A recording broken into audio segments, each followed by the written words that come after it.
شکارپور، سکھر، لاڑکانہ کے انتہائی پسماندہ گاؤں دیہات کی آپ کو چشمدید واقعات بتا دیں۔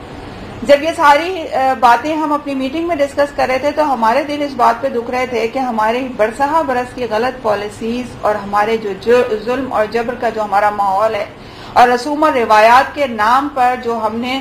کھیل کھیلا ہوا ہے، اس نے ہماری ان خواتین اور ہماری اس بہت بڑی آبادی کو دنیا میں تو زندہ درگور کیا ہی ہے، ان کی آخرت بھی تباہ کر کے رکھی۔ جس کے لیے کلمہ مردوں کا ایشو ہوا، جس کے لیے نماز مردوں کا ایشو ہوا، جس کو میں اور آپ کراچی میں بیٹھ کر ڈیزائن کرتے ہیں صحت و صفائی پر ورکشاپس، ان مسلمان خواتین کو پاکی ناپاکی طہارت کا کوئی کانسیپٹ نہیں ہے۔ تو اس حوالے سے جو ہمارے پاس میں سمجھتی ہوں کہ جو بہت بڑا ایک سبب ہے خواتین کے، جو اس وقت ہمیں جس ٹاپک پر ہم بات کریں کہ خواتین کا کیوں کوئی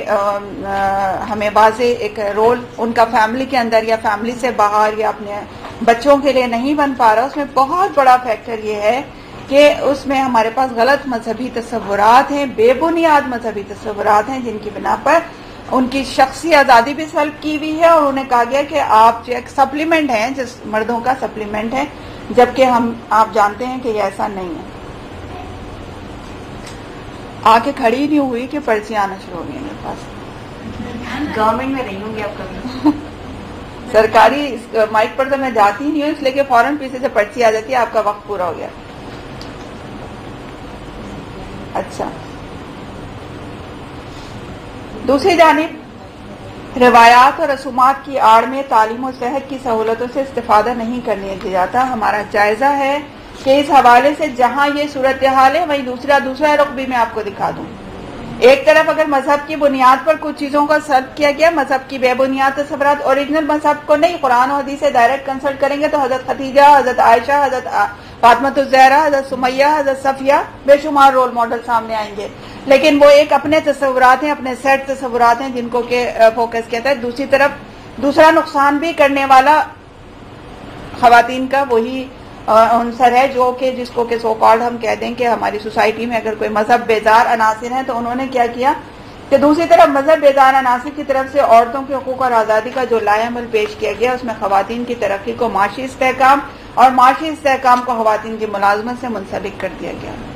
یہ بڑا عجیب و غریب فارمولہ ہے، اس پہ الگ سے بھی بہت بیٹھ کے بات ہو سکتی ہے کہ ایک ایسے آفاقی نظام حیات کو رکھنے والی امت اور ملت جس کے پاس معاشی استحکام، خواتین کے معاشی استحکام کا کوئی ایسا کنسیپٹ نہیں تھا کہ معاشی طور پر صرف وہ عورت مستحکم ہوگی کہ جو لازمی طور پر ملازمت کرے گی۔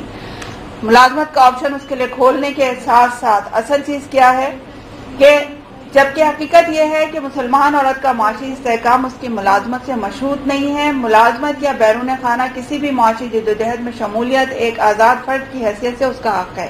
جس پر پابندی نہیں لگائی جا سکتی، اور نہ ہی وراثت، کفالت اور ملکیت کے حقوق سے محروم کر کے اس کے اس حق کو فرض میں تبدیل کیا جا سکتا ہے۔ دیکھیں یہ بڑی سمجھنے والی بات ہے، اس کا حق ہے، لیکن وراثت کے نظام کو تحلیل کر کے، وراثت دبا کے، کفالت سے فارغ ہو کر، باپ، بیٹا، شوہر، بھائی فارغ ہو گئے، عورت خود کمائے، خود اپنی ضروریات پوری کرے۔ کفالت کا نظام تحلیل کیا جا رہا ہے گریجولی، نظام کفالت کو تحلیل کر کے، وراثت سے محروم کر کے اور حق کے ملکیت کو نہ دے کر، ملکیت کا حق عورت کا اسلام میں، قرآن میں، حدیث میں، سیرت سے یہ موجود ہے، اس کے پر پورا ایک سسٹم موجود ہے۔ تو وراثت، کفالت اور ملکیت کے حق سے محروم کر کے آپ اس حق کو فرض میں تبدیل نہیں کر سکتے۔ عورت کے لیے یہ کہنا کہ وہ زندہ رہے گی اسی صورت میں جب وہ کمائے گی، ایسا نہیں ہے۔ اکاؤنٹیبل ہے مرد، اس کا جو ذمہ دار ہے قانوناً بھی، شرعاً بھی، اور اسلامی اسٹیٹ پاکستان کو بھی اس کو امپلیمنٹ کروانا چاہیے۔ تو بہرحال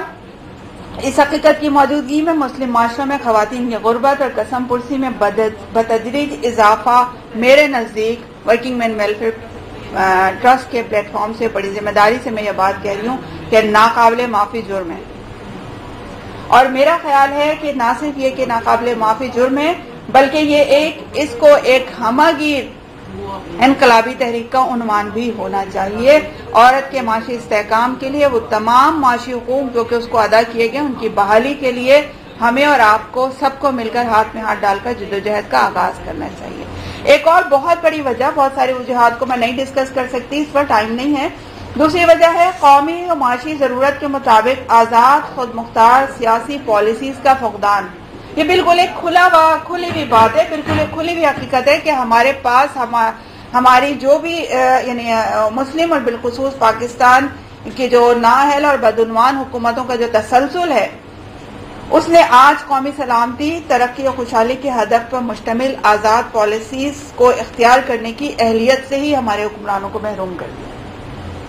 مخروص قوم کے مالدار پالیسی میکرز مشروط امداد کے حصول کے لیے پے در پہ ایسے اقدامات کا اعلان اور پالیسیز کا نفاذ کر رہے ہیں جس سے معاشرے میں عدم توازن بڑھ رہا ہے اور خواتین ان سے ہر شعبے میں براہ راست متاثر ہو رہی ہیں۔ ورکنگ مین ویلفیئر ٹرسٹ کے پلیٹ فارم سے گزشتہ ایک دہائی سے نہ صرف یہ کہ مختلف پروجیکٹ کے ذریعے خواتین کے معاشی استحکام کو فوکس کرتے کیا گیا ہے، بلکہ بڑے پیمانے پر گاؤں دیہات اور شہر کی خواتین میں عمومی بیداری کے لیے بھی بھرپور کوششیں کی جا رہی ہیں۔ ہم سمجھتے ہیں کہ ویمن ایمپاورمنٹ ہیومن رائٹس سے جڑی ہے اور انسانی حقوق کا سب سے بڑا بلا تخصیص مرد و زن جو چارٹر ہے وہ اسلام ہی نے پیش کیا ہے، اس لیے اس کی بحالی کے لیے ماڈل کام بھی ہمیں ہی کرنا پڑے گا۔ خواتین کو معاشرے میں ایک آزاد، خود انحصار، ذمہ دار اور فعال کردار فراہم کرنے کے لیے ضروری ہے کہ ہم ہاتھوں میں ہاتھ ڈال کر خواتین کی مذہبی، پیشہ ورانہ اور قانونی تعلیم و تربیت کے لیے کام کریں۔ خواتین کو ان کے سیاسی، سماجی، معاشی، خاندانی حقوق سے آگاہ کرانا اور ان کے حصول کا راستہ سکھانا ہماری ذمہ داری ہے۔ اس کے ساتھ ساتھ ضروری ہے کہ معاشرے پر اثر انداز ہونے والے تمام عناصر کو استعمال کیا جائے، اور خصوصاً یہ بات میں ضرور کہوں گی کہ میڈیا پر عورتوں کا جو غلط امیج پورٹریٹ کیا جا رہا ہے اس کی بھرپور طریقے سے حوصلہ شکنی کرنا ضروری ہے اگر ہم ویمن امپاورمنٹ چاہتے ہیں۔ بیرون خانہ معاشی سرگرمیوں کو اختیار کرنے والی خواتین کو ان کی ملازمت اور ورک پلیس سے متعلق حقوق سے آگاہی دی جانی بے حد ضروری ہے۔ مختلف پریشر گروپس کے ذریعے ارباب اختیار اور پالیسی میکرز کو درست اور قومی ضروریات کے مطابق پالیسیز بنانے پر متوجہ کرنا ضروری ہے۔ ہمیں مسلم معاشروں میں ایسی عورت تیار کرنی ہے جو آفاقی دستور حیات کی چھاؤں تلے آزاد زندگی گزار سکے، اور حضرت خدیجہ الکبریٰ، حضرت فاطمہ الزہرا، حضرت عائشہ صدیقہ، حضرت سمیہ اور حضرت صفیہ جیسی قابل قدر ہستیوں کی وارث ہونے کا ثبوت دنیا کو پیش کر سکے۔ ہم ویمن امپاورمنٹ کے انہی رول ماڈلز کو زندہ کر کے دنیا بھر سے غربت، ناانصافی اور محرومی کا خاتمہ کر سکیں گے انشاءاللہ۔ لے جاؤں ساتھ میں؟